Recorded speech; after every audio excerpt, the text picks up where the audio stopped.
Billionaire dad buys an old house for demolition. But when he goes to tear down the dog kennel, he hears a voice inside and panics. The sky was still dark when Warren Cade parked at the entrance of Thornwood Manor. He checked his watch, 5:15 a.m. The workers would arrive in 45 minutes to start the demolition. Enough time for one last inspection. Warren adjusted his jacket against the morning chill as he surveyed the shadowy structure before him. The mansion had once been imposing. Now it was just another asset in his portfolio, an obstacle to be removed to make way for the lucrative condominium complex he planned to build.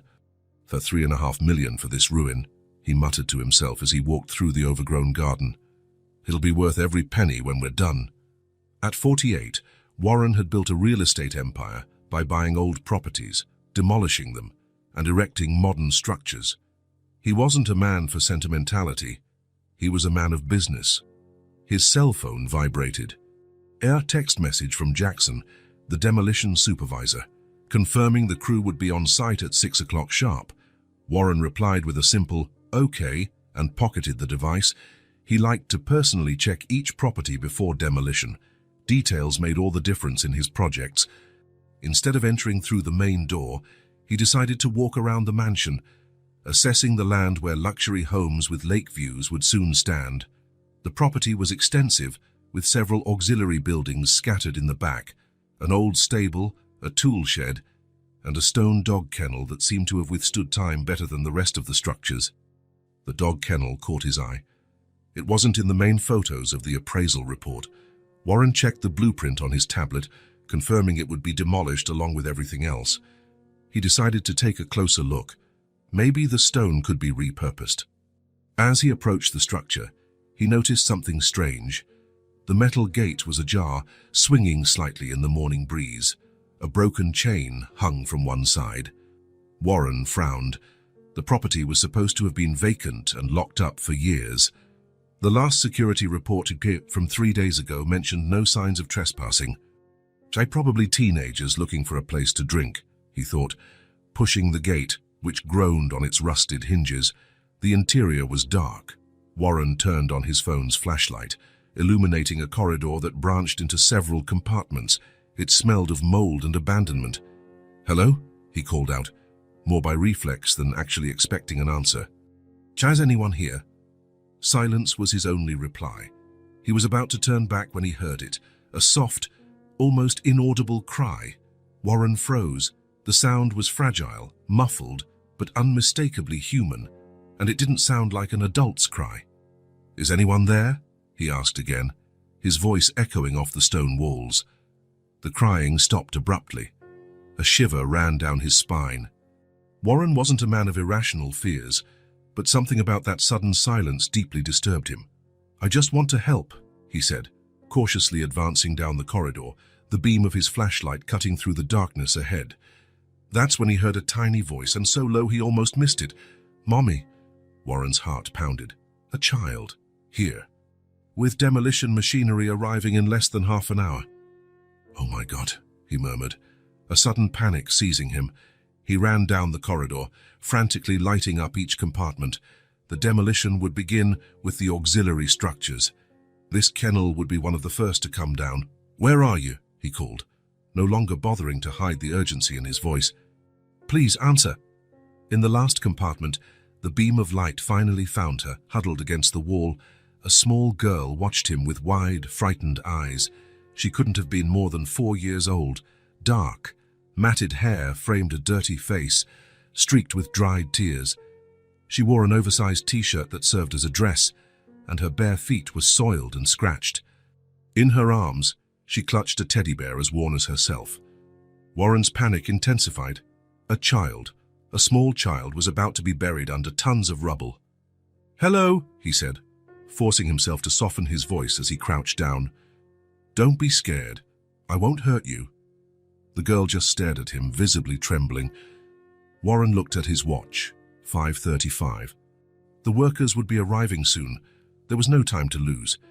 He pulled out his phone and dialed Jackson. "Cancel everything," he ordered as soon as the supervisor answered. "What do you mean, Mr. Cade? The men are already on their way and—" "Cancel the demolition now." Warren rarely raised his voice, but the panic was evident. There's a child in the kennel. A small child. For God's sake, cancel everything immediately." He hung up without waiting for a response and turned his attention back to the girl, who remained motionless, clutching her bear. "I need to get you out of here," he explained, trying to sound calm. "This place isn't safe. I'll take you somewhere warm, with food. Is that okay?" The girl didn't respond. Her eyes, large and scared, remained fixed on him. "Are you cold?" Warren asked, noticing her shivering. Without waiting for an answer, he took off his jacket and offered it. "This will keep you warm." To his surprise, the child didn't flinch when he approached to put the jacket over her shoulders. The fabric swallowed her whole, but she seemed to relax a little with the warmth. "Are you hungry?" he tried again. "I have chocolate in the car." At the word chocolate, something subtly changed in the girl's gaze. "Let's get out of here, okay?" Warren extended his hand hesitantly. "Can I carry you?" "It'll be faster." When she didn't protest, Warren took it as a yes. Carefully, he picked her up, surprised by how light she was. The girl didn't resist, just adjusted her bear so it was secure between them. As he exited the kennel, Warren spotted the first trucks arriving. Jackson ran towards him, his face a mask of confusion. "Mr. Cade, I cancelled everything as you ordered. But what's going—" He stopped abruptly, noticing the child in his boss's arms. My God, it's true. There really was a child in there. "She was in the last compartment," Warren explained quickly.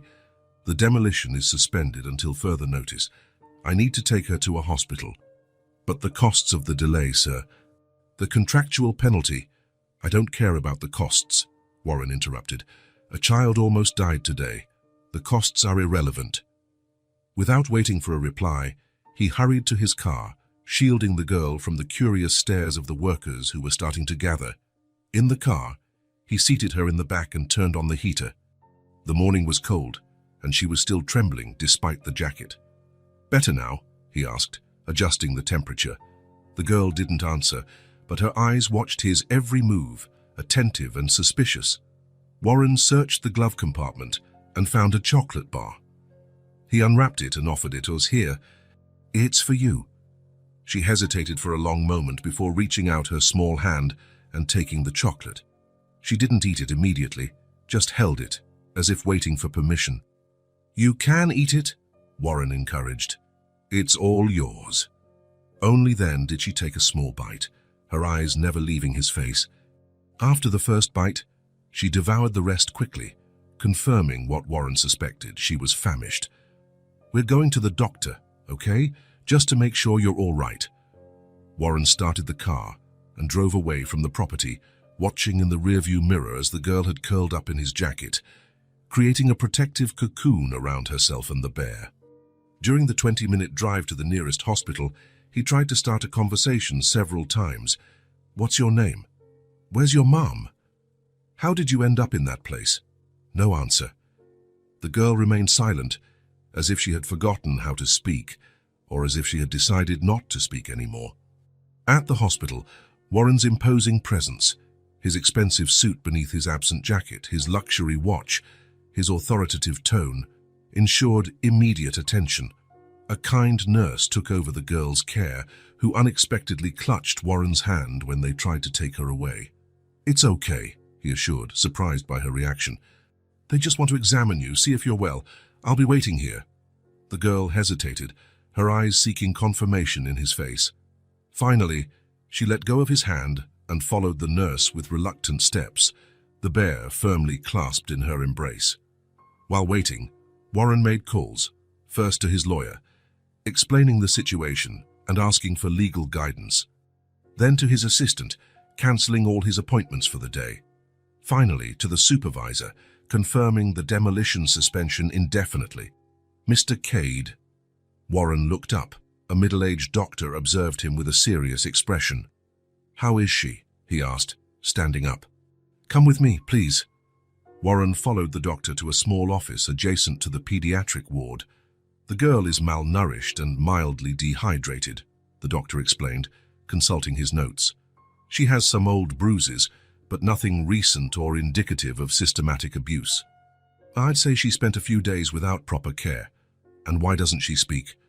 It could be trauma. Children react differently to extreme stress situations. Selective mutism is common in cases like this. She needs to feel safe first. Warren nodded, processing the information. Were you able to identify her? No. No documents. No identification. We've already notified the authorities and checked the missing children system, but so far nothing. It's as if she doesn't officially exist. Warren felt a knot in his stomach. What happens now? Well, physically she'll be fine. She'll need a special diet for a few weeks to regain proper weight. As for the psychological aspect, it's hard to say without knowing what she's been through. And legally? About that. The doctor adjusted his glasses. Child Protective Services has already been notified. A social worker should arrive any moment. As if on cue, a severe-looking woman knocked on the open door. Dr. Harrison? I'm Eleanor Michaels from Child Protective Services. She entered, directing an appraising look at Warren. And you must be Mr. Cade, who found the minor. Warren stood up, extending his hand. Yes, Warren Cade. Eleanor shook his hand briefly and turned to the doctor. How is she? The doctor repeated the diagnosis, adding that the girl could be discharged in a few hours, provided she received proper care.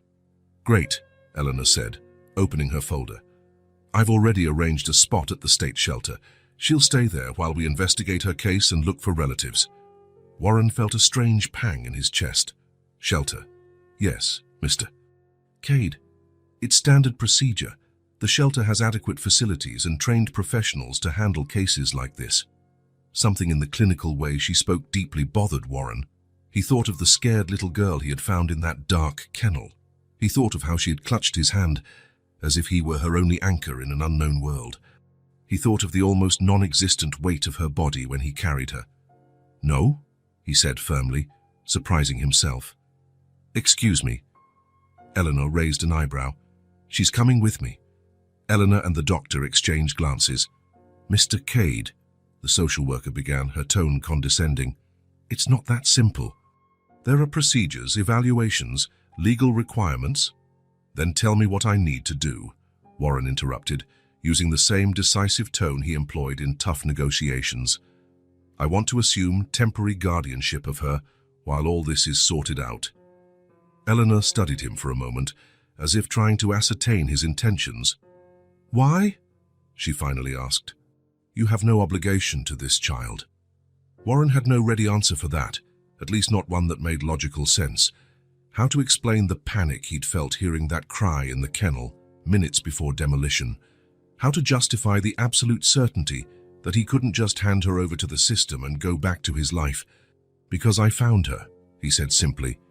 And maybe that means something. Eleanor sighed, massaging her temples. Mr. Cade, I understand your humanitarian impulse, but there are protocols to follow. We'd need to do a background check, a home inspection, character interviews, and even then the final decision rests with the judge. Do whatever it takes, Warren responded, already pulling out his phone. My lawyer will be in touch today to expedite the process. In the meantime, I see no reason why she can't stay with me instead of going to an impersonal shelter.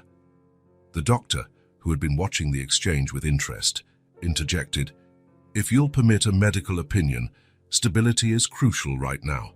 The girl has shown trust in Mr. Cade. She held his hand. Accepted food from him, that's significant. Eleanor considered for a moment. I can authorize emergency temporary guardianship, subject to judicial approval within 72 hours, she finally conceded. But I will need to visit your residence today, and you'll have to sign several documents assuming responsibility. No problem, Warren said, feeling an unexpected relief. When he returned to the room where the girl was, he found her sitting on the bed, already clean and wearing hospital clothes. Her bear had also been cleaned and rested in her lap. Her eyes subtly lit up when she saw him, although her face remained serious. Warren pulled up a chair and sat beside her. Hi again, he said softly. You look better. She watched him in silence, but something in her posture had changed. She seemed less tense, less scared. I was thinking, Warren continued, unsure how to proceed. that maybe you could come to my house for a while. I have a spare room, and we can buy you new clothes, and for your friend too," he added, pointing to the bear. The girl didn't smile, but her small fingers stroked the bear's worn fur, as if communicating the news to the toy. "So, what do you think? Do you want to come with me?" She didn't answer with words, but timidly extended her free hand and touched Warren's, a gesture so small and yet so monumental at the same time. At that moment, under the soft hospital light, an as yet unnamed bond began to form between two strangers whom fate had brought together through a half-open gate. Warren Cade, the ruthless businessman who tore down the old to build the new, looked at that silent child and knew, with a certainty that defied logic, that his life would never be the same. Warren's house sat atop a hill overlooking the city, a modern structure, all glass and concrete, with 3 floors and more windows than walls. There was something cold about its impeccable architecture, as if it were a space to be admired, not lived in. When the car pulled into the driveway, the girl looked out the window with wide eyes. She had probably never seen a house like it. "We're here," Warren said, trying to sound cheerful. "This is my house. Now it'll be your house too for a while." She didn't respond, just clutched the bear tighter to her chest. In the 2 days since he had found her in the kennel, she hadn't spoken a single word. The doctor assured him there was nothing physically wrong. Her voice worked perfectly. The problem lay elsewhere. Warren helped her out of the car. She wore new clothes, hastily bought at a department store on the way from the hospital. A simple blue dress, a light jacket, white shoes. She looked like a doll, so small and fragile. "Shall we go in? It's getting cold," Warren suggested, extending his hand. To his surprise, she accepted, intertwining her tiny fingers with his.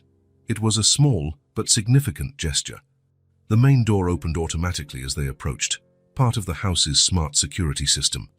The girl stepped back, startled. "It's okay," Warren assured her. "It's just the door. It opens by itself when we get close."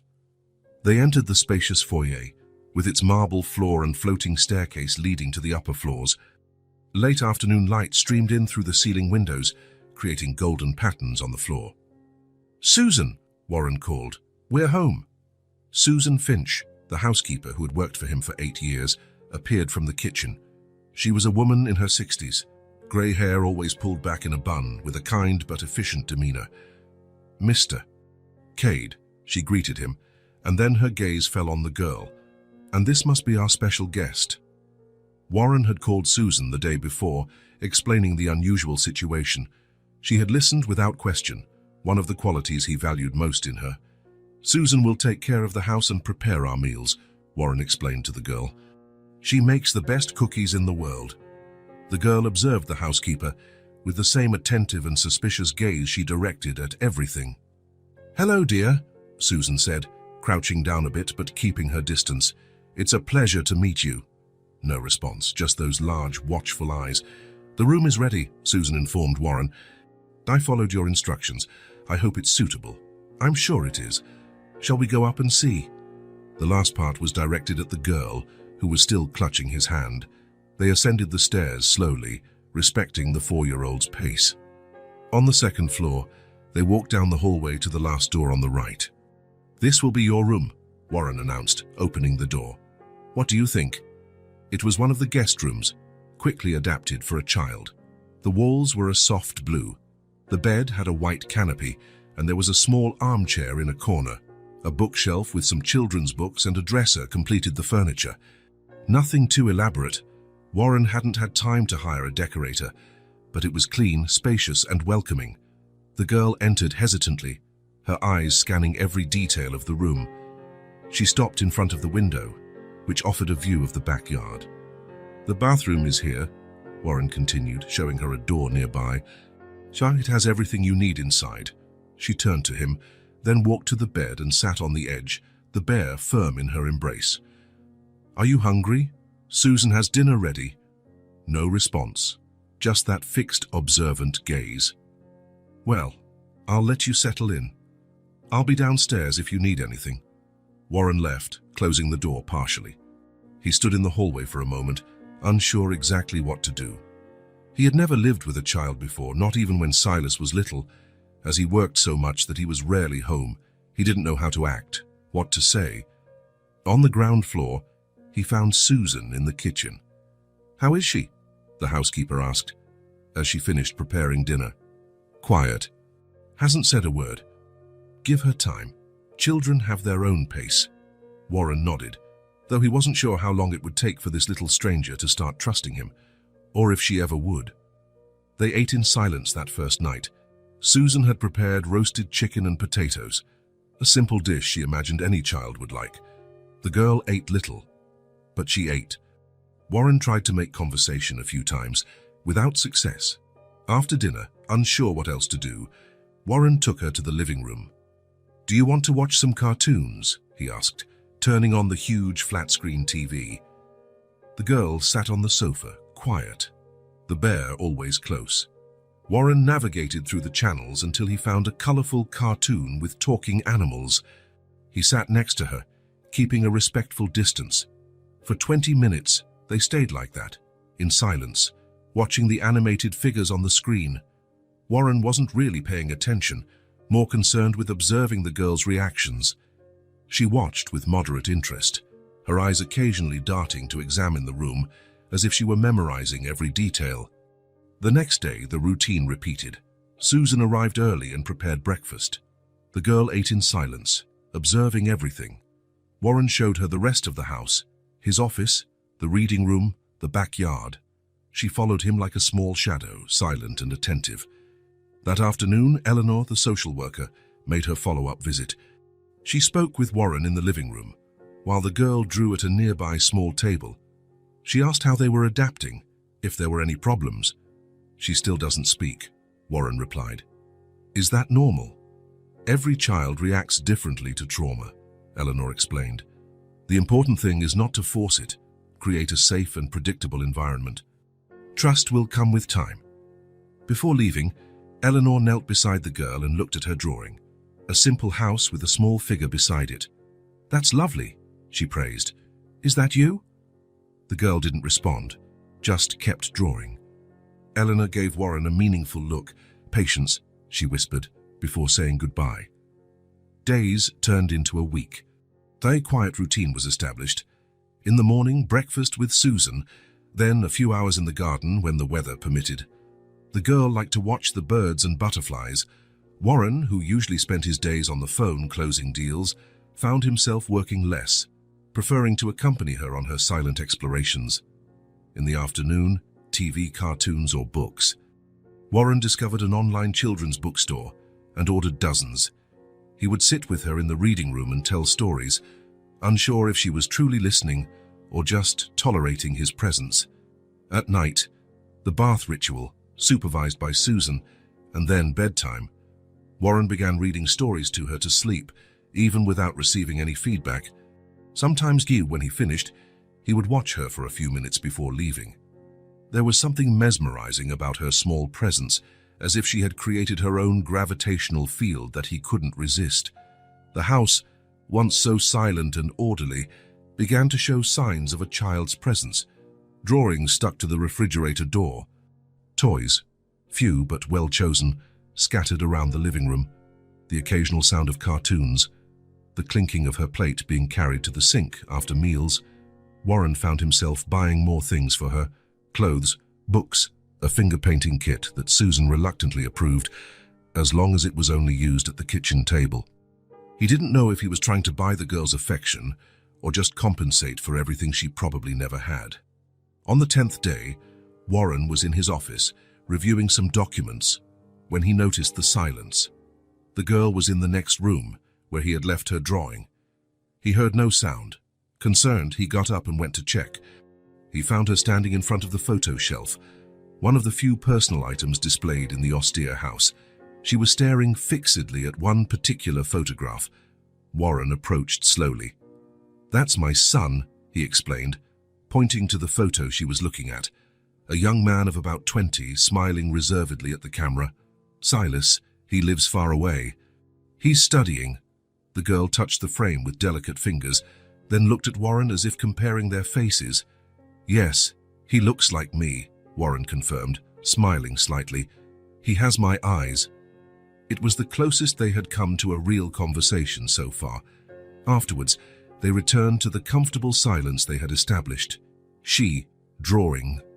He working, but always aware of her presence. That night, Warren received an email from his lawyer.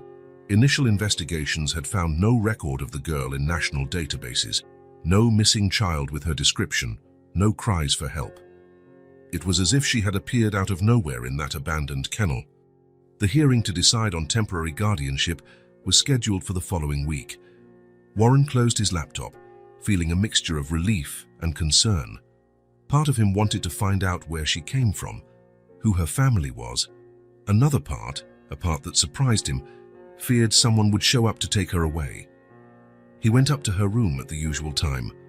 She was already in bed, the bear beside her. Warren picked up the night's book, a story about a rabbit who wanted to reach the moon. He sat on the edge of the bed and began to read, as he always did. His voice, normally used to give orders on construction sites or close deals in boardrooms, took on a softer, almost gentle tone. When he finished, he closed the book and smiled at her. "Good night," he said, as he always did. "Sleep tight." He was about to get up when it happened. "My name is Nora." The voice was so small, so fragile, that for a moment Warren thought he had imagined it. He looked at her, his eyes wide with surprise. "What?" he asked, almost breathless. "Nora," she repeated, a little louder this time. "My name is Nora." Warren felt something inside him shatter and rebuild at the same instant. A lump formed in his throat. "Nora," he repeated, savoring the sound. "That's a beautiful name."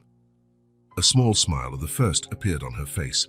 It was brief, almost imperceptible, but it was there. "Nice to meet you, Nora," Warren said, extending his hand formally, as if they were adults introducing themselves at a business meeting. "My name is Warren." To his surprise and delight, she extended her tiny hand and squeezed his fingers. "Warren," she repeated, testing the sound. That night marked a shift, not dramatic or immediate, but definite. In the days that followed, Nora still spoke little, a word or two here and there. But the silence between them had changed in quality. It was no longer a wall, but a bridge under construction. Her drawings, previously dominated by dark colors, began to incorporate livelier shades. She started sleeping better, without the occasional nightmares that had woken her in the first few nights.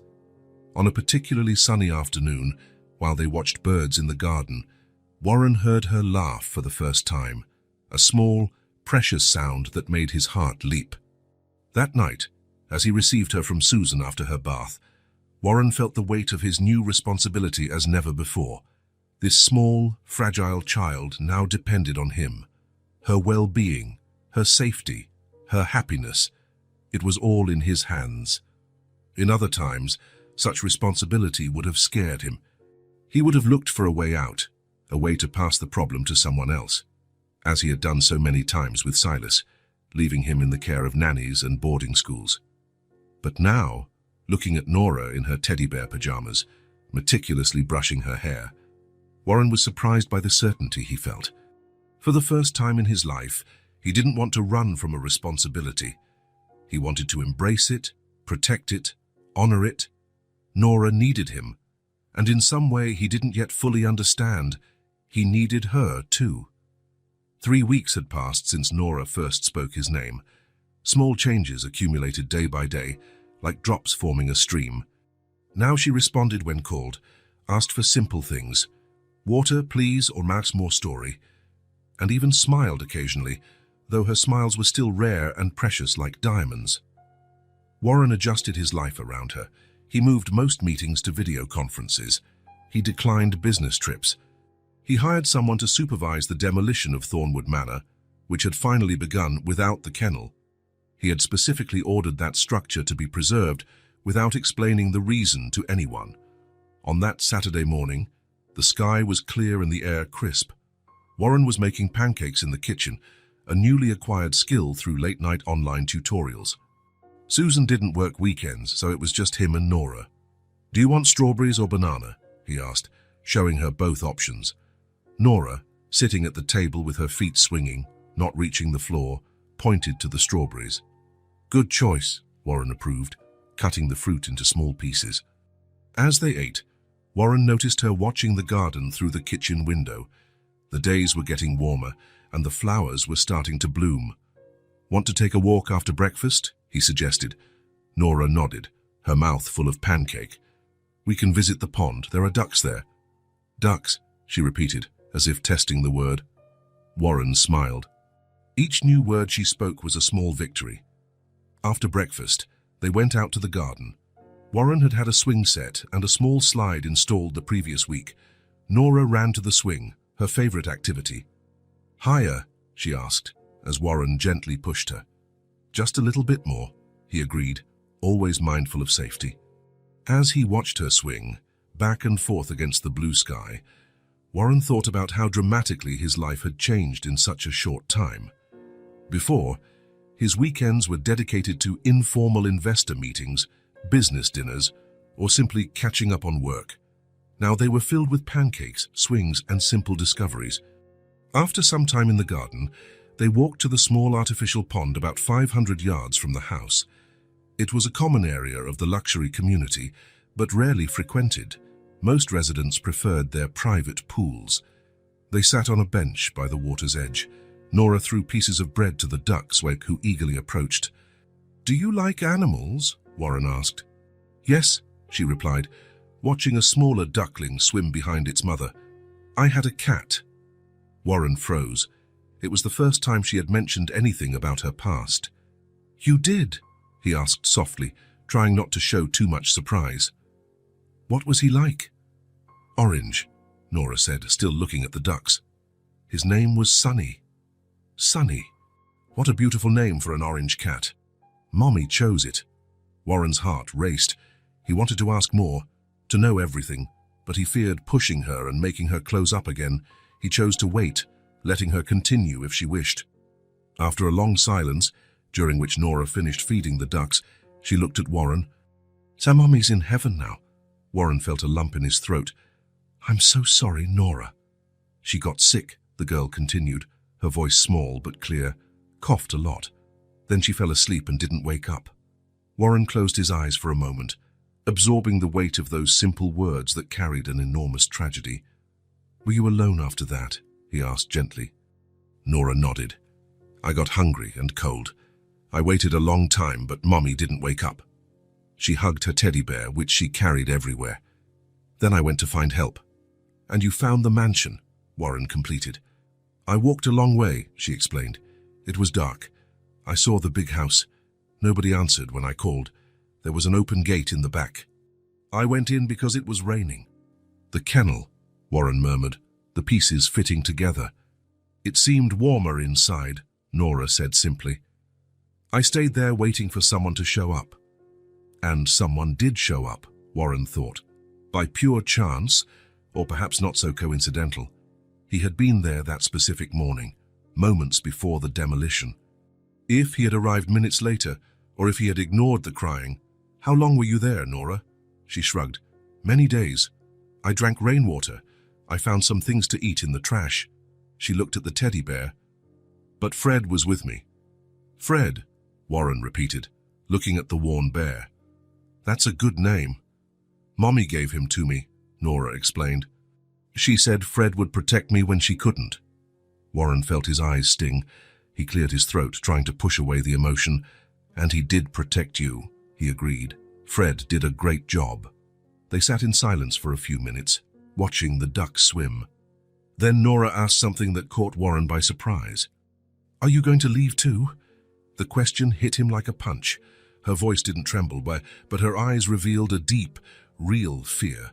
Warren knelt in front of her, so they could look at each other at the same level. "No, Nora, I'm not leaving." "Promise." "I promise." Warren held her small hands in his. "You'll never be alone again." Something changed in her face. A tension Warren hadn't even realized existed seemed to ease. Nora didn't smile, didn't cry, just nodded, as if accepting an important agreement. Back at the house, after lunch, Nora went down for a nap. She still needed them, especially after emotionally intense mornings. Warren went to his office. his mind filled with the morning's revelations. A sick mother who died, a 4-year-old child alone, wandering until she found shelter, days in the abandoned kennel, drinking rainwater. It was a miracle Nora had survived. Sitting at his desk, he looked at Silas's photo that he kept there. His son was now 23 and studying architecture on the East Coast, thousands of miles away. They hadn't seen each other in person for almost 2 years. Warren picked up the phone, considering calling him. What excuse would he give for the sudden call? "Hello, son. I've temporarily adopted a little girl, and it made me realize how much of an absent father I was to you." He put the phone back on the desk and opened his laptop. Maybe an email would be better. Easier to choose the right words without the awkward silence on the other end of the line. He started typing. "Silas, I hope your studies are going well. I know it's been a long time since we really talked. The truth is, something unexpected happened that changed my perspective on a lot of things. I found a child." Warren stopped, reread what he had written, and deleted everything. He started again. "Son, I've been thinking about you a lot lately, about how I let work consume so much of my time that I barely saw you grow up. I wanted to say I'm sorry, that I deeply regret it, that I wish I had been a better father." He sighed and deleted it again. The words seemed empty, insufficient to express what he truly felt. A third attempt. "Silas, remember when you were 5 and broke your arm falling out of that tree in the old backyard? I was in an important meeting and didn't go to the hospital right away. When I finally got there, you already had your cast on, sedated by the pain medication. Your mother didn't speak to me for days. That was just one of many important moments I missed in your life. I chose work countless times over you, convinced I was building a future for our family. But what kind of future is that where father and son are practically strangers?" Warren stopped, feeling a lump in his throat. It was true, all of it. He had been an absent father, always too busy, always with important things to resolve. The divorce, when Silas was 12, only worsened the situation. Alternate weekends quickly turned into monthly visits, then occasional holiday meetings. Now suddenly, with Nora, he was discovering another way to live. He woke up early to prepare her breakfast. He cancelled meetings to take her to the doctor. He spent hours in the garden just watching her play. He did everything he had never done for Silas. He reread what he had written. He added one last line. "I'd like to see you. There's someone very special I want you to meet." His finger hovered over the send button for several seconds. So many things he wanted to say, so many lost years to recover, but the fear of rejection, of indifference, was too great. Warren saved the message as a draft and closed his laptop. He wasn't ready. The words seemed inadequate, the timing wrong. Maybe tomorrow or the day after, when he was sure of what he really wanted to say. That afternoon, when Nora woke from her nap, Warren took her to buy art supplies, colored pencils, paints, large sheets of paper. She chose everything with meticulous care, examining each color as if it were a vital decision. Back at the house, they set up a space in the living room for her to draw. Warren pushed the coffee table aside and spread a protective canvas on the floor. "What are you going to draw?" he asked, as he organized the materials. "Our family," Nora replied, picking up a blue pencil. Warren froze. "Our family?" "Yes," she confirmed, as if it were obvious. "You first, me and Fred." Warren felt something warm expand in his chest. He watched in silence as Nora drew 3 figures, a large one, him, a small one, her, and an even smaller one, Fred, the bear. All 3 holding hands under a bright yellow sun. "It's beautiful, Nora. Can we put it on the fridge?" she asked, holding up the drawing for him to see better. "Absolutely," Warren agreed. "It's the perfect place for it." As he fastened the drawing to the refrigerator with colorful magnets, Warren thought again of Silas. How he had never hung up his drawings when he was little. They went straight into a folder his first wife kept, and which probably still existed in some box in her attic. That night, after putting Nora to bed and reading her usual story, Warren returned to his office. He opened his laptop and found the draft of the message to Silas. He reread the words, feeling the weight of each one. His finger moved to the send button, hovered for a moment, and then he closed the email without sending it. He still wasn't ready. The wounds were too deep, the chasm between them too great to be crossed with simple typed words. Perhaps, Warren thought, he needed to fix things with Nora first.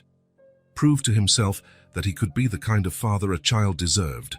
Then, when he was sure, he would try to rebuild the bridge with Silas. Closing his laptop, Warren walked to Nora's room to check on her one last time before retiring. A new habit he had developed. He opened the door silently. She slept peacefully. Fred firmly embraced. Her face was relaxed, at peace. Warren felt a wave of protectiveness so intense it almost unbalanced him. "Fike, you'll never be alone again," he whispered, repeating the promise made earlier. Never again. And in his heart, he knew it was a promise he intended to keep, no matter what. Days turned into weeks, and weeks into 2 months. The house on the hill, once so silent and orderly, now had its own soundtrack. Small footsteps running down the hall, occasional laughter, a child's voice humming invented songs while playing with her few, but precious toys. Nora had found her voice. It was more than just words now. They were complete sentences, curious questions, surprising comments that showed how her mind absorbed the world around her. Sometimes, when she thought she was alone, she would sing softly to Fred, her inseparable bear. Warren had overheard her once, standing silently in the hallway, enchanted by the improvised melody about a teddy bear protecting a girl from all monsters. One Sunday morning, Warren woke to the sound of movement in the kitchen. He found Nora standing on a stool, trying to reach the cereal box on the shelf. "Good morning," he said, yawning. "Need some help?" "I don't want cereal," she replied, stepping carefully down from the stool. "I want pancakes, with strawberries and honey." Warren smiled. Pancakes had become her favorite breakfast since he had learned to make them without burning them. In his first attempts, he had produced blackened discs that looked more like carbonized frisbees. Now, after much practice and some secret online tutorials, his pancakes were perfectly golden and fluffy. "Pancakes it is," he agreed, opening the fridge to get the ingredients. "They want to help me," Nora nodded, climbing back onto the stool. Together they mixed the batter, Warren guiding her small hands as she held the wooden spoon, as focused as if performing a delicate operation. "When it's ready, it bubbles," Nora explained, watching the frying pan intently. "Then you flip it. But you can't wait too long or it burns." "Exactly," Warren confirmed, impressed by her memory. "You're paying attention." "I want to learn everything," she declared, with the seriousness only a 4-year-old can have when talking about pancakes. "When I grow up, I'm going to make pancakes for you." The simplicity of the promise touched Warren more deeply than any million-dollar contract ever could. As they ate, Warren observed how Nora had changed since she arrived. Her hair, once dull and matted, now shone, falling in soft curls around her face. Her cheeks had gained color, and her eyes, once so wary, now often lit up with curiosity and even joy. She was still thin for her age, but no longer with that alarming fragility of the first few days. "What are we going to do today?" she asked, nibbling on a strawberry. "Can I choose?" "Of course you can. What would you like to do?" Nora thought for a moment, her brow furrowed in concentration, a small trace of honey at the corner of her mouth. "Can we go to the bookstore? I want a new book. I already know the ones we have by heart." Warren smiled. They had visited the children's bookstore at the mall twice, and Nora had been fascinated. She couldn't read on her own yet, but she loved the illustrated books and memorized the stories after Warren read them to her. She often picked up a familiar book and pretended to read to Fred, turning the pages at the exact moment and reciting the words she remembered. "Of course we can." At the bookstore, Nora spent almost an hour carefully examining each option, pulling Warren from one shelf to another. He watched, fascinated, as she evaluated the covers, flipped through the pages, seriously considered each choice. Finally, she decided on a book about a family of turtles who had adventures in the ocean. "So this one," she announced, hugging the book. "The little turtle looks brave." Warren noticed her hesitate, looking at 3 other books she had considered longer. "Let's take this one," he said, picking up the turtle book. "And these too," he added, gathering the other 3 that had caught her eye. Nora's eyes widened. "All of them, all of them." "You didn't need to get so many," she said, as they walked back to the car, hugging the bag of books. "I know I didn't need to," Warren replied, "but I wanted to." That afternoon, sitting in the living room, Warren read all 4 books, one after another. Nora never tired of listening, sitting beside him on the sofa, occasionally pointing to the illustrations and asking questions. "Why is the little fish sad here?" "Because he got lost from his family. But then he finds them again." "Yes, at the end of the story he finds them." "That's good," Nora sighed, relaxing against Warren's arm. "Nobody should be lost." Warren felt a pang in his chest. Behind the simple words, he knew she was thinking of her own story. When they got to the 3rd book, about a rabbit who couldn't sleep, a particularly comical scene made Nora let out a crystal-clear laugh. Warren joined her, and soon they were both laughing together, she pointing to the illustration of the rabbit in upside-down pajamas, and he exaggerating the character's voice. It was the first time they had laughed like that, in complete abandon. Warren realized, to his surprise, that he couldn't remember the last time he had laughed that way. Certainly not since Silas was little, and even then such moments had been rare. Later, after dinner, while Nora drew at the kitchen table, Warren's phone rang. It was Peter Lawson, the private investigator he had hired to look into Nora's past. "Mr. Cade, I have the final results of the investigation." Warren walked to his office, closing the door softly. "I'm listening. We did everything you asked, but we found absolutely nothing. We checked birth records in all states, social service data, police reports on missing children in the last 6 months. We expanded the search to Canada and Mexico too. No child matching her description. It's as if she doesn't officially exist." Warren looked out the window, watching the sun begin to set, painting the sky in shades of orange. "And what about the mother? Any young woman who recently died under the circumstances the girl described?" "Also negative, sir. We checked death records, medical reports on cases of pneumonia or fatal respiratory diseases involving young women with children. No matches. Based on what the girl said, we suspect the mother may have lived off the grid. Perhaps an undocumented immigrant, perhaps someone fleeing a complicated situation. Impossible to say without more information." Warren sighed. Part of him hoped to find some distant family, someone who could fill in the gaps in Nora's story. Another part, a part that surprised him, felt relieved that there was no one with legal rights to her. "Thank you, Peter. Send me the full report." As he hung up, Warren sat in silence for a few minutes. The reality was clear now. Nora truly had no one. No family looking for her, no distant relatives, no previous home to return to, only him. He returned to the kitchen, where Nora had abandoned her drawing and was now playing with a doll Susan had given her. "The doll is sick," she explained seriously when Warren approached. "I'm giving her medicine and vegetable soup, just like you did when I had a cough." Warren smiled, remembering the small cold Nora had had 2 weeks ago and how worried he had been, calling the pediatrician in the middle of the night. "You'll be a great doctor someday." "I don't want to be a doctor," she replied, combing the doll's hair.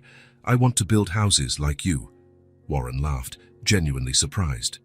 "Always like me? Yes. Susan said you build beautiful houses for people to live in. I want to build houses too, big houses, with a garden for children to play."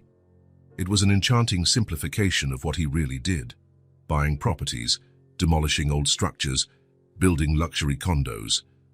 But at that moment, through her eyes, his work seemed nobler than ever. "That's right," he agreed. "I build houses." Nora continued playing, humming softly a melody Warren recognized as the theme song from one of the cartoons they watched together. As he watched her, Warren felt something strange and familiar at the same time growing within him. A feeling he hadn't experienced in so long that he had almost forgotten what it was like. He looked at that small person so absorbed in her world of make-believe, caring for her sick doll with such tenderness, and knew what was happening. He was becoming a father again, Not just a guardian, not just a temporary protector, but a father. The feeling grew so naturally within him that he hadn't even realized how he had transformed. Every pancake made, every book read, every small bandage applied to scraped knees had led him to this moment of clarity. When had he last felt this? With Silas, certainly, but in a different way, obscured by ambitions, by meetings, by unpostponable commitments. Now the feeling emerged pure, without distractions. That night, after putting her to bed and reading the turtle story for the third time, Warren watched her fall asleep. Nora now slept on her side, no longer curled up as in the first few days. Fred, the bear, remained her faithful companion, nestled in the space between her chin and chest. "Good night, Warren," she murmured, already with her eyes closed. "Good night, Nora." Warren turned off the bedside lamp, letting only the soft light from the hallway enter through the partially open door. Before leaving, he looked one last time at the small figure in the bed. "I love you," he whispered, so softly he could barely hear his own voice. But Nora heard. A small smile appeared on her face as she drifted into sleep. "I love you too," she responded with a sigh, already almost in the world of dreams. Warren left the room, feeling different, as if a part of him that had been dormant for years had finally awakened. It wasn't just responsibility he felt. It was that unconditional, protective love only a father can feel. Looking back at the room where Nora slept, Warren realized that without planning or intention, he had become a father again. And this time, he promised himself he would do things differently. He would do better. Silas's photo looked at Warren from the frame on the shelf, a 23-year-old with a serious expression and eyes that resembled his own. A formal photo, taken at his high school graduation 5 years ago, the last time they had been together for more than a few tense hours. Warren picked up the photo frame, running his finger over the glass surface. Since Nora entered his life, he thought more and more about Silas, about all the lost opportunities, about all the times he had chosen meetings over baseball games, business trips over school plays, conference calls over real conversations. They had spoken only 3 times in the last year. Short calls, on birthdays and holidays, filled with superficial questions and evasive answers. "How are studies going?" "Fine." "And work?" "Busy as ever." Nothing real, nothing true. The clock on the wall read 9:47 a.m., Sunday. Nora was still asleep. She had stayed up late the night before, building a cushioned fort in the living room. Warren held his cell phone in his hand, Silas's number on the screen. He had mentally rehearsed what he would say, but all the phrases sounded inadequate, insufficient. He took a deep breath and pressed the call button before he lost his nerve. 1 ring, 2, 3. "Hello." Silas's voice sounded sleepy. Warren realized too late that he had probably woken him up. 3-hour time difference, East Coast. "Silas, it's your dad." A pause. "Dad, has something happened?" Silas's voice changed from sleepy to worried in an instant. "No, nothing has happened. Or rather, many things have happened, but nothing bad." Another pause, longer this time. "Okay. It's strange for you to call on a Sunday morning." "It's not my birthday or anything." Warren felt the weight of years of estrangement in that simple sentence. His son was right. He only called on specific occasions, as if following a protocol instead of maintaining a relationship. "I know. Warren closed his eyes, searching for courage. "I needed to talk to you. Really, this time. I'm listening." Warren walked to the window, looking out at the garden where Nora played every day. The words he had rehearsed vanished. Only the truth remained. "I haven't been a good father," he finally said, his voice more shaky than he intended. "I'm sorry." "I truly am." He took a deep breath before adding, "And I miss you." The silence on the other end of the line seemed to last an eternity. Warren could only hear his own breathing and, faintly, the sound of a city waking up, probably the noise coming from Silas's apartment window. "I think I've been waiting for that sentence forever." Silas's response held no anger or bitterness, just a raw honesty that hurt more than any accusation could. "I know," Warren replied, "and I regret taking so long." What changed? Silas asked. Why now? Warren hadn't planned to tell him about Nora over the phone. He wanted to do it in person, see Silas's reaction, explain everything from the beginning. But something in his son's direct question demanded immediate honesty. Something unexpected happened. Something that changed my perspective on a lot of things. Warren hesitated, especially about being a father. Did you meet someone? Silas's question had a cautious tone, as if he feared his father was about to announce a new marriage or relationship. It's not that. Warren almost smiled at the misunderstanding. It's complicated to explain over the phone. There's something important I want to show you. Something you need to see in person. Another silence, briefer this time. Are you in good health? The concern was palpable in Silas's voice. I'm great, son. It's nothing like that. Warren hesitated. It's a good thing. At least, I think it is. He heard Silas sigh on the other end. You're not going to give me any hints.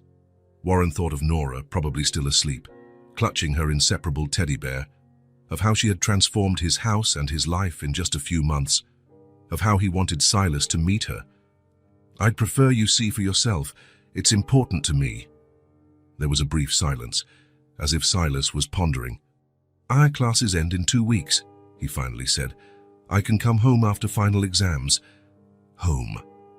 The word hung between them.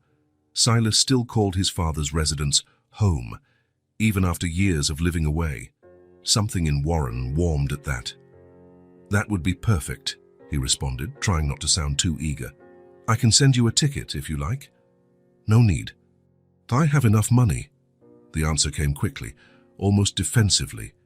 Years of Warren's attempts to buy his son's affection with expensive gifts had left scars. Of course, whatever you prefer. An uncomfortable silence settled again. Silas?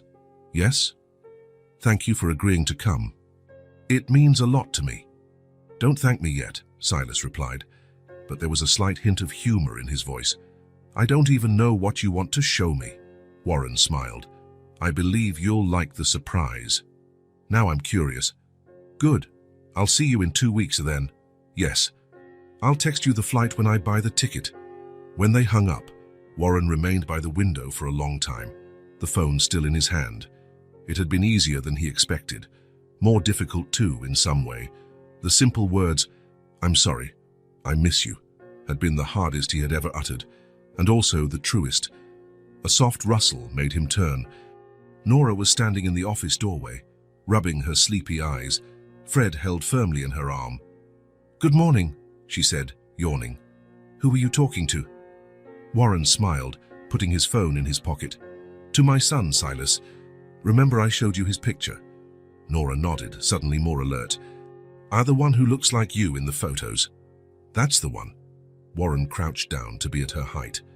He's coming to visit us in 2 weeks. How do you feel about that? Nora's eyes widened. Will he like me? The question, so direct and vulnerable, caught Warren by surprise. He pulled her into a gentle hug. He'll love you. I'm sure of it.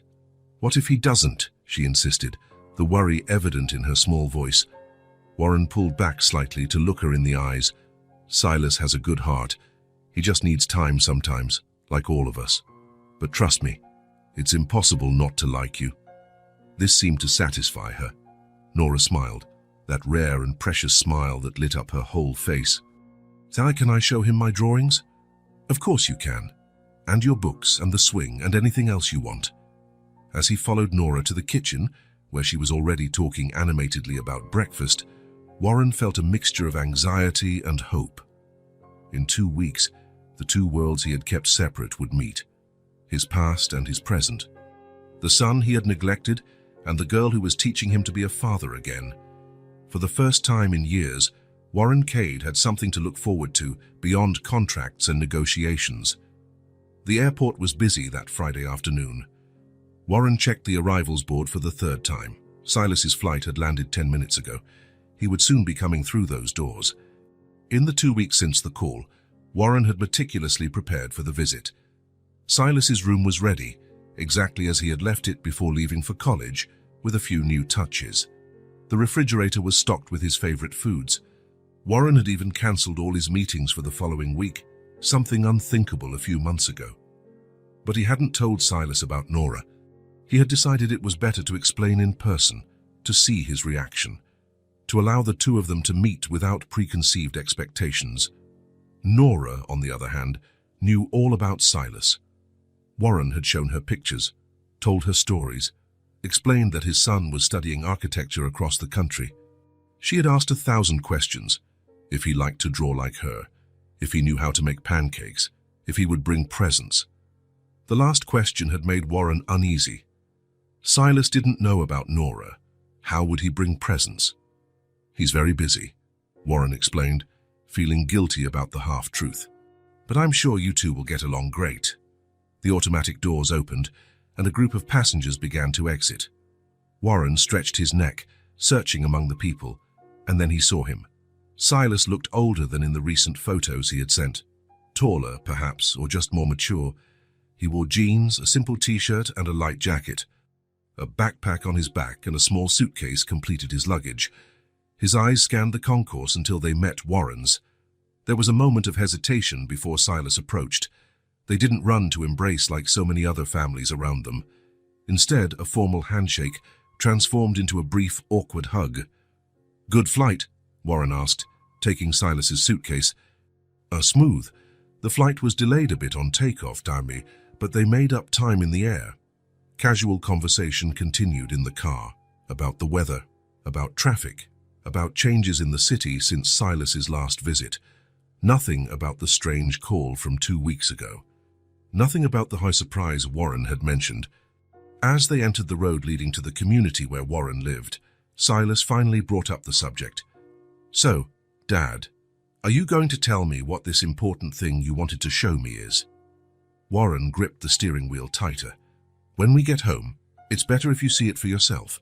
Silas frowned but didn't press. As they entered the house, they were met by silence. Warren had asked Susan to take Nora to buy art supplies. He wanted time to explain everything to Silas before their first meeting. "Nothing's changed around here," Silas commented, looking around the impeccably decorated living room. Warren smiled slightly. If he only knew. "Son, let's put your things in your room and then we can talk." They were going up the stairs when they heard the front door open and a child's voice echo through the foyer. "We're home. Look, Warren, I chose blue and green and yellow paint and—" Nora's voice rapidly approached, followed by the sound of small footsteps running down the hall and then up the stairs. Before Warren could react, she appeared at the top, her face lit up with excitement, a bag of art supplies in her hand. Upon seeing Silas, Nora stopped abruptly, her eyes widening. Silas froze, his backpack still on his back. He looked at the child, then at Warren, his expression a mixture of confusion and shock.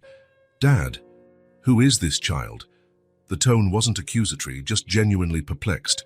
Warren took a deep breath. This wasn't how he had planned this moment, but perhaps it was better this way. No script, no preparations. "Silas, this is Nora. Nora, this is my son Silas, who I told you about."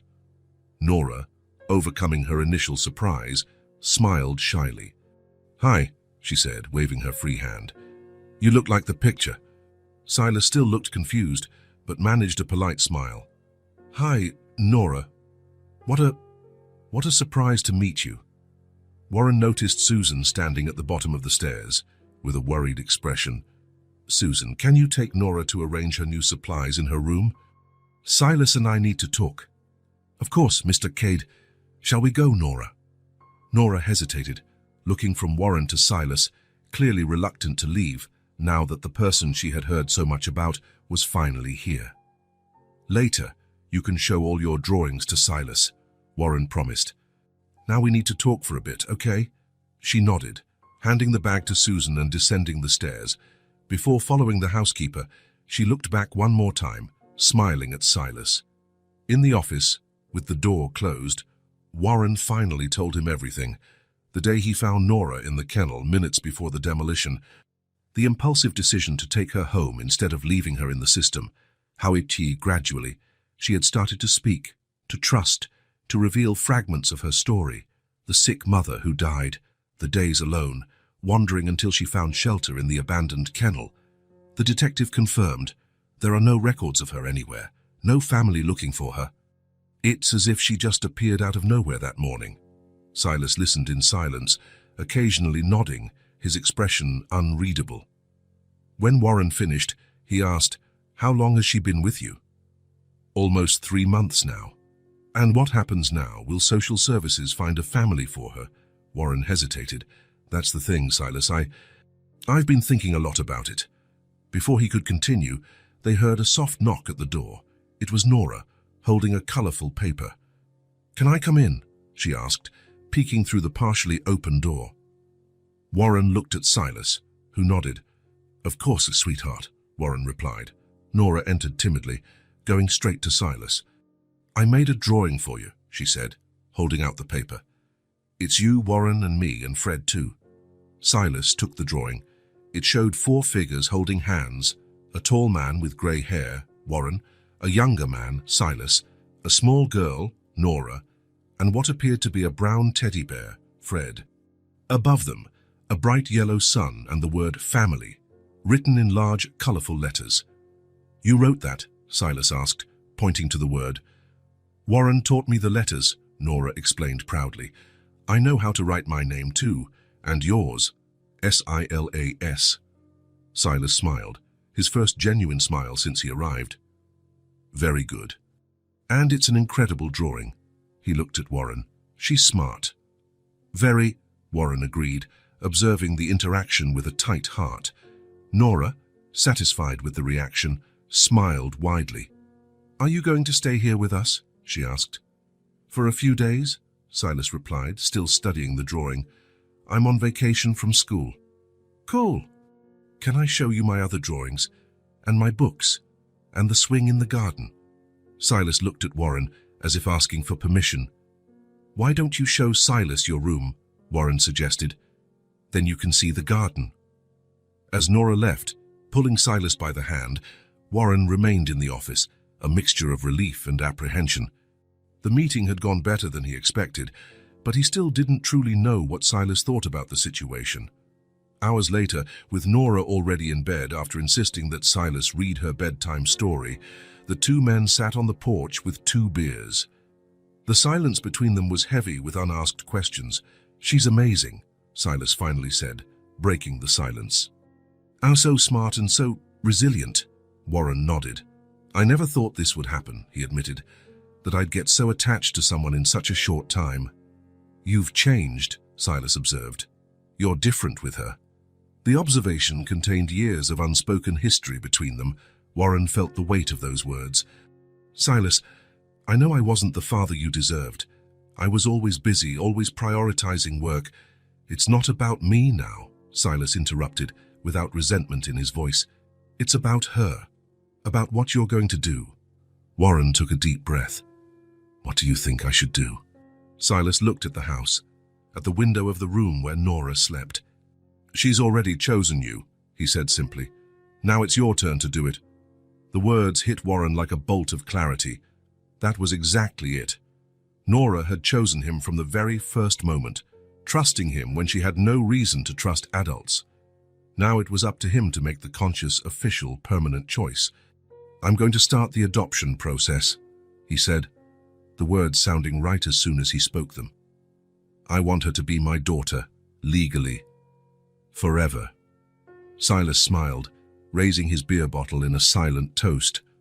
The morning was clear when Warren parked in front of Catherine Brenner's office, considered the best family law attorney in the city.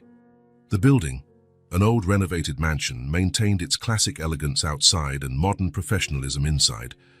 "Are you sure you want to go alone?" Silas asked, who had stayed behind with Nora. "Yes, I am. I need to understand all the details first," Warren replied. "Then I'll bring Nora to meet Catherine."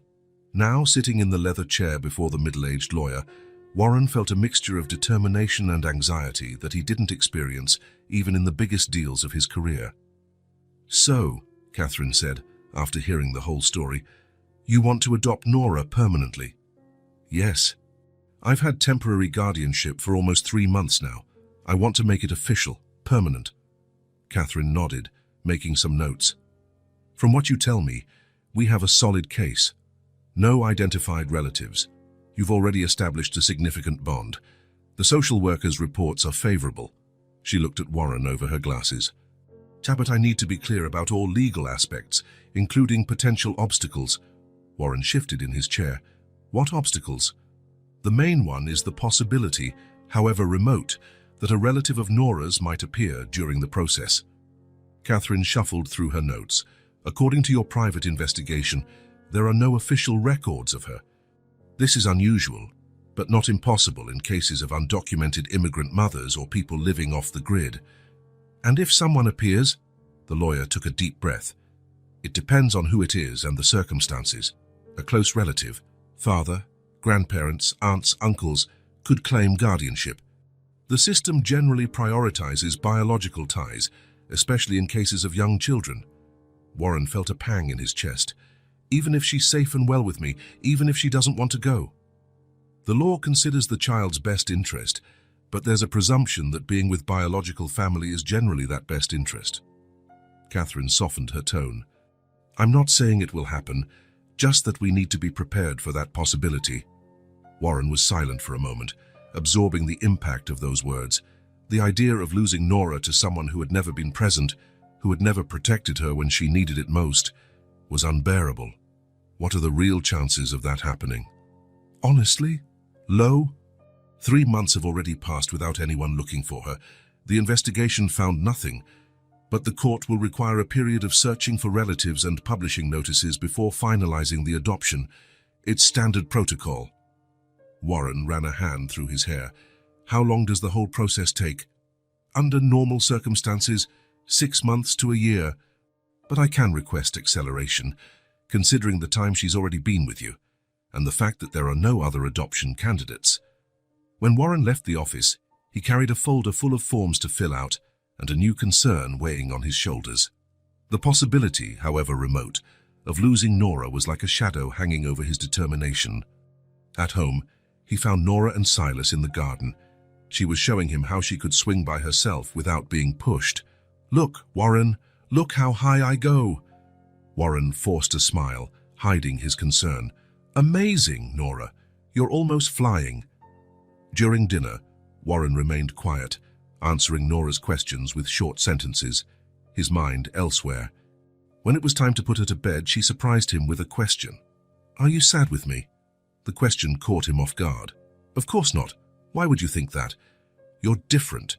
You didn't smile today. You didn't tell a funny story at bath time. Warren sat on the edge of the bed, touched by her perception. I'm not sad with you, Nora. I never could be. I'm just thinking about grown-up things. Boring things. Yes, very boring things. He genuinely smiled for the first time that night. But nothing for you to worry about. Nora didn't seem convinced, but she accepted the explanation. Warren read her usual story, gave her a goodnight kiss and left, leaving the door ajar. In the hallway, he found Silas waiting. How was it with the lawyer? Warren motioned for him to follow him to the office, where they could talk without Nora hearing. The process seems straightforward, he explained, pouring 2 glasses of whiskey, but there are potential complications. Silas listened intently, as Warren explained everything Catherine had said. When he finished, his son was silent for a moment. I understand your concern, he finally said, but the chances really seem small. Even small, they exist. What if someone appears out of nowhere, claiming rights over her? Someone who never cared, who didn't even look for her when she needed it most. Warren took a long gulp. Sir, the idea makes me sick. Maybe you should keep it in perspective and not let fear dominate your actions, Silas suggested. Nora needs you to be stable. Warren nodded, thoughtfully. You're right, I need to stay calm for her. But in the weeks that followed, even after Silas returned to college, Warren couldn't completely shake off the worry.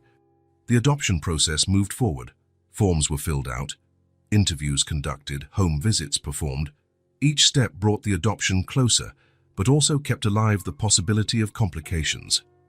Nora, sensitive as she was, noticed the change. She started asking more frequently if Warren loved her, if she would stay forever. She began having occasional nightmares again, waking up crying in the middle of the night. She's picking up on your anxiety, Susan explained after a particularly difficult night when Nora had woken up 3 times calling for Warren. Children are like emotional sponges. Warren blamed himself. His worry was affecting Nora, making her regress. He tried to hide his feelings better, to feign a confidence he didn't fully feel, but she seemed to see through the facade. One night, while talking to Silas on the phone, Warren vented his frustration. "I'm messing everything up. She was doing so well, so confident. Now she's anxious again, insecure. And it's all my fault." "It's not your fault to be worried," Silas replied. "It's natural, you love her, but it's affecting her. Then be honest, explain it, in a way she understands. Children notice when we're hiding something. Maybe the uncertainty is worse than the truth." Warren thought about the advice for several days. Finally, on a quiet afternoon while they colored together at the kitchen table, he decided to follow Silas's suggestion. "Nora," he began, choosing his words carefully, "remember when I told you I was thinking about grown-up things?" She nodded, without looking up from her drawing. "I'm trying to do something very important. I'm trying to make you officially my daughter. Forever." This captured her attention. Her eyes met his, filled with hope and fear at the same time. "Forever, really?" "Really? With papers and everything? It's called adoption. Like in the books, when the child gets a new family." Warren smiled. They had read a children's book about adoption together, part of the preparation suggested by the social worker. "Exactly like that. But sometimes it takes time, and sometimes there are complications. Complications. Difficulties. Things we need to sort out first." Warren took a deep breath. "And that makes me a little worried sometimes. That's why I've been different." Nora was silent, absorbing the information. "So, do you still want me to be your daughter?" she finally asked, her voice small. Warren felt his heart clench, more than anything in the world. "Then it will work," she declared, with the absolute simplicity of a child. "You always get what you want. You're Warren." Warren laughed, touched by her unwavering trust. "I'll do everything I can," he promised. Absolutely everything. That night, Warren received a call from Silas. "How is she?" "Better. We talked today, like you suggested." "And did it help?" "I think so. She seems calmer." "Me too, actually." There was a pause on the other end of the line. "I've been thinking," Silas finally said, "now that you know what it's like to be a father, don't give up." Not because of fear. The simplicity of the phrase hit Warren deeply. "I won't give up," he assured. "I promise I'll do everything in my power to protect her. I know you will, and for that, I'm proud of you." Silas's words echoed in Warren's mind in the following months. The adoption process moved with the speed of careful bureaucracy, slow but continuous. Catherine worked miracles, accelerating what she could, but there were still inevitable procedures. The notices were published. No one appeared. Background checks were completed. Impeccable. The social workers' reports were finalized, extraordinarily positive. Finally, 6 months after the process began, came the day of the final hearing. Warren bought Nora a new blue dress, her favorite color. Silas flew in to be present. Even Susan closed the house to accompany them. The courtroom was imposing, with its dark wood panels and high ceiling. Nora clutched Warren's hand tightly, impressed by the environment. Silas walked beside them, occasionally smiling at Nora when she looked at him, seeking reassurance. When they entered the courtroom, Catherine was already waiting for them. Judge Porter, a man in his 60s with a serious but not stern expression, presided over the session. The hearing began with formalities. Catherine presented the case, highlighting the most relevant points. The social worker confirmed her favorable recommendations. Warren answered some basic questions about his financial situation, his home, his plans for Nora's education. Finally, the judge looked directly at Warren. "Mr. Cade, I am satisfied with the technical aspects of this case. All requirements have been met, all checks performed. But adopting a child is not like acquiring property or closing a business deal." The judge adjusted his glasses. "I am looking at a man who built a career buying and tearing down the old to build the new, who spent decades focused on business, not relationships. I have to ask, are you fully aware of what you are taking on?" of the permanent responsibility involved in raising a child. The room fell silent. Warren felt the weight of all eyes. He looked at Nora, sitting beside him, small in the oversized chair, watching him with those eyes that had seen so much in so little time. "Your Honor," he began, his voice firmer than he expected, "when I found Nora in that abandoned kennel, I thought I was saving her. I only realized later that she saved me." Warren paused, choosing his words carefully. "She gave me back something I didn't even know I had lost. My heart." The judge didn't react immediately, studying Warren as if looking for signs of insincerity. "I spent my life building buildings and accumulating money," Warren continued. "I believed that was success. Nora taught me that a laugh is worth more than $1 million contract. That reading the same story for the 10th time is more important than any meeting. That being present, truly present, is the greatest gift we can give someone." He glanced at Silas briefly. "A lesson I learned too late with my son, but one I will not waste with her." Warren took a deep breath before concluding, "I am fully aware of what I am taking on. And more than that, I desire this responsibility with all my being." The judge observed Warren for a long moment, then looked at Nora. "And you, young lady, do you want Mr. Cade to be your father?" Nora nodded vigorously. "Yes, he makes the best pancakes." A wave of soft laughter rippled through the room. Even the judge smiled. "Well, that certainly is an important qualification." He looked back at the documents in front of him, then raised his eyes. "Having reviewed all the facts and circumstances of this case, and considering the best interest of the child, this court grants the full adoption of Nora by Warren Cade, with all rights and responsibilities inherent in the father-daughter relationship." A gavel strike sealed the decision. For a moment, Warren stood motionless, almost disbelieving.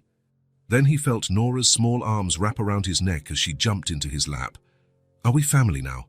Really and forever?" she asked, her eyes shining. "Yes, Nora," Warren replied, hugging her without fear of showing emotion. "Really and forever." Silas approached, placing a hand on his father's shoulder. "Congratulations, you two." Nora extended an arm, including Silas in the hug. After a moment of surprise, he leaned in, completing the family circle. As they left the courtroom, Nora in Warren's arms, her blue dress contrasting with his dark suit, Catherine smiled. "You make a beautiful family." Warren looked at Nora, then at Silas walking beside them. The word family had never held so much meaning. Nora, the girl found in an abandoned kennel, was no longer alone, and Warren, the man who had spent his life building walls instead of bridges, would never again be empty. 6 months had passed since the official adoption. Spring had arrived, painting Warren's garden with vibrant green hues and colorful flowers. The house windows, once always closed, now remained open during the day, allowing the gentle breeze to circulate through the rooms. It was a quiet Saturday. Warren, who would have spent the weekend reviewing contracts, was now in the backyard, wrestling with poles and tarps. "Cass, are you sure you don't want to read the instructions?" Nora asked, sitting on the grass, observing her father's efforts with a mixture of amusement and concern. Warren smiled, adjusting his glasses that insisted on sliding down his nose as he leaned over the half-erected tent. "Instructions are for those who don't know how to improvise," he replied, trying to fit a pole into the wrong spot for the 3rd time. "But you're doing everything wrong," Nora laughed, pointing at the crooked structure. Warren feigned indignation. "Young lady, I've built skyscrapers. I think I can put together a simple camping tent." Skyscrapers had instructions, Nora observed, with the ruthless logic of her almost 5 years. She stood up, picking up the crumpled manual Warren had discarded. "Look, it says here the blue part goes first." Warren accepted defeat with a dramatic sigh. "Very well, Architect Nora. Show me how it's done." Together, following the instructions she read, in reality interpreting the drawings with surprising accuracy, they began to assemble the tent correctly. Nora's small hands held the stakes while Warren secured the poles. "This is going to be so cool," she commented, excited.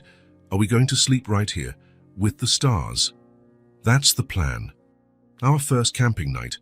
Can Fred come too?" she asked, referring to her inseparable teddy bear.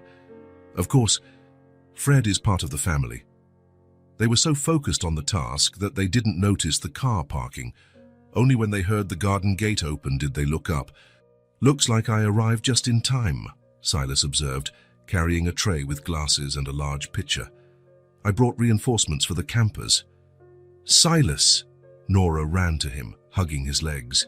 "You came?" "I promised, didn't I?" He smiled, affectionately ruffling her hair. "Wouldn't miss the big campout for anything." Warren watched his son approach. Silas visited more frequently now, one weekend a month when possible.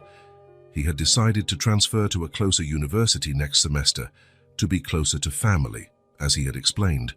The word still sounded new and precious when he used it. "It's real orange juice," Silas explained, placing the tray on the small garden table. "But I squeezed the oranges in the kitchen while you two battled with the tent."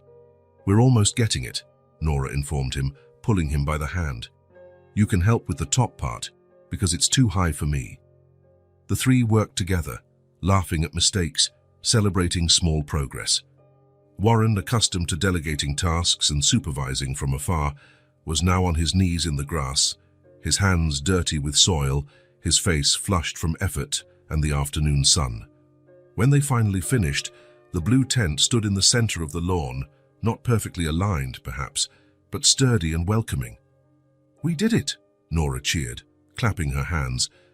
"An architectural masterpiece," Silas joked, pouring juice for everyone. They sat on the grass around the tent, drinking the cold juice. Nora talked animatedly about the marshmallows they would roast later when it got dark. Silas told stories from college, plans for the future. The conversation flowed naturally, without rush or formality. Warren remained quieter, savoring not just the juice, but the moment. He watched his son, now more relaxed and open than he had ever been in adolescence. He watched Nora, whose eyes no longer carried that constant fear of the first few days. He watched the sky, which was beginning to tint orange and pink and announcing dusk. "What are you thinking about, Dad?" Silas asked, noticing his silence. Warren smiled. "How everything changes." "For the better?" Nora asked, tilting her head. "Definitely for the better." Nora, satisfied with the answer, got up to explore the inside of the tent, taking Fred with her. Silas took the opportunity to approach his father. "She's doing so well," he commented. "So happy." "We all are," Warren replied. "Even you seem lighter." Silas nodded. "It's hard not to be affected by her joy. It's contagious."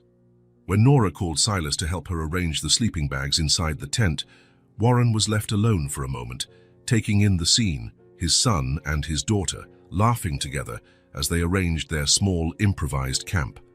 The house in the background, no longer a cold and impersonal structure, but a true home, with drawings on the refrigerator, toys in the hallway, new photos on the walls. In his long career, Warren Cade had